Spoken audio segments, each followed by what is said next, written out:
Hello guys, അപ്പോൾ നമുക്ക് ChatGPT എങ്ങനെ പലതരത്തിൽ നമുക്ക് യൂസ് ചെയ്യാൻ നോക്കാം. അത് നമുക്ക് ChatGPT ജസ്റ്റ് എടുക്കുക. അക്കൗണ്ടൊക്കെ നമ്മൾ ക്രിയേറ്റ് ചെയ്തിട്ടുണ്ട്. നെയ്മർ ഫുട്ബോൾ കേരളത്തിൽ കളിക്കേണ്ട ഒരു ഇതാണ്. ഇനി നമുക്ക് ജസ്റ്റ് വേണമെങ്കിൽ ജസ്റ്റ് ക്രിയേറ്റ് പ്രോംപ്റ്റ് കൊടുത്തിട്ട് ഈ പ്രോംപ്റ്റ് നമുക്ക് പേസ്റ്റ് ചെയ്താലോ ഇമേജ് ജനറേറ്റ് ചെയ്യുക. അല്ലെങ്കിൽ നമുക്കൊരു ഇമേജ് ഉണ്ടെങ്കിൽ അതിൻ്റെ ഒരു അടിപൊളിയായിട്ട് നമുക്ക് ഇമേജ് കിട്ടും. നമ്മൾ ഒരു ഇമേജ് ഇവിടെ പേസ്റ്റ് ചെയ്തിട്ട് നമ്മൾ ഇവിടെ തന്നിട്ടുള്ള പ്രോംപ്റ്റ് ഇവിടെ പേസ്റ്റ് ചെയ്തെടുത്തിട്ടുണ്ട്. നമുക്ക് ഇമേജ് ജനറേറ്റ് ചെയ്ത് ഇട്ടിട്ടുണ്ട്. കേരളത്തിൽ കളിക്കേണ്ട ഒരു ഇമേജ് നമുക്ക് കിട്ടിയിട്ടുള്ളത്. പിന്നെ പോലെ തന്നെ നമുക്ക് പല ഇമേജും നമുക്ക് ചെയ്യാൻ പറ്റും. പിന്നെ നെക്സ്റ്റ് യൂസ് കേസ് അറിയേണ്ടത് പറഞ്ഞാൽ നമുക്ക് എന്തെങ്കിലും പഠിക്കണമെങ്കിലൊക്കെ ഇപ്പോൾ അക്കൗണ്ടിങ് പഠിക്കണമെങ്കിൽ നമുക്ക് പുതിയ ചാറ്റ് ഓപ്പൺ ചെയ്തിട്ട് നമുക്കിങ്ങനെ ഓരോ കാര്യങ്ങൾ ലേൺ അക്കൗണ്ടിങ് കൊടുക്കാം. അക്കൗണ്ടിങ്ങിന് ഓരോ കാര്യങ്ങൾ എന്നിട്ട് എന്തെങ്കിലും ഡൗട്ട്സ് ഉണ്ടെങ്കിലൊക്കെ ചോദിച്ചാൽ ക്ലിയർ ചെയ്ത് കിട്ടും. നമ്മൾ കോഡിങ്ങിൻ്റെ കൂടെ കൊടുത്തിട്ടുണ്ട്. നമ്മൾ ഓരോന്നിനും സെപ്പറേറ്റ് ആയിട്ടുള്ള പുതിയ ചാറ്റ് ഓപ്പൺ ചെയ്താൽ അതിനനുസരിച്ച് നമുക്ക് കസ്റ്റമൈസ് ചെയ്യാൻ പറ്റും.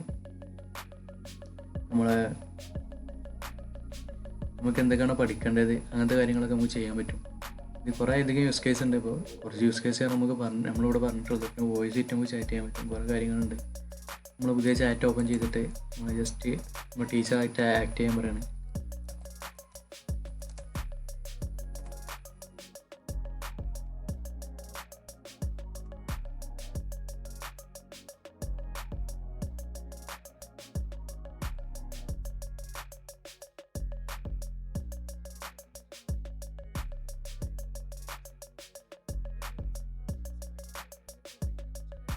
നമുക്ക് സ്പെസിഫിക് ആയിട്ട് ഏതെങ്കിലും മാർക്കറ്റിങ്ങോ ഫിനാൻസോ പ്ലാനിങ്ങോ സ്കെയിലിങ്ങോ അങ്ങനെ എന്തെങ്കിലും ഡൗട്ടൊക്കെ ഉണ്ടെങ്കിലൊക്കെ ക്ലിയർ ചെയ്യാൻ പറ്റും. അങ്ങനെ നമുക്ക് മെൻറ്ററായിട്ട് നമുക്ക് ChatGPT യൂസ് ചെയ്യാൻ പറ്റും. കുറേ അധികം ഓപ്ഷൻസ് ഉണ്ട് നമുക്ക്.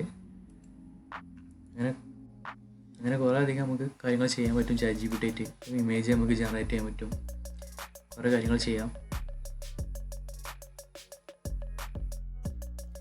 നമ്മൾ ഓരോ ഡിഫറെൻ്റ് ആയിട്ടുള്ള സബ്ജക്റ്റിനെ കുറിച്ച് ചോദിക്കുമ്പോൾ നമുക്ക് പുതിയ ടാബുകളായിട്ട് നമ്മൾ ഓപ്പൺ ചെയ്യാം. നമുക്കൊന്നുകൂടി കൺവീനിയൻ്റ് ആയിരിക്കും. അതായത് അക്കൗണ്ടിങ്ങിനെ കുറിച്ച് ചോദിക്കുമ്പോൾ ഒരു ടാബ്, പിന്നെ കോഡിങ്ങിനെ കുറിച്ച് ചോദിക്കുമ്പോൾ വേറെ ടാബ്, ഓരോ ഡിഫറെൻറ്റ് സബ്ജക്റ്റിന് ഓരോ ടാബ് ആക്കി മാറ്റി നമുക്ക് പിന്നെ നമ്മൾ യൂസ് ചെയ്യുമ്പോൾ ഒന്നുകൂടി കൺവീനിയൻ്റ് ആയിരിക്കും.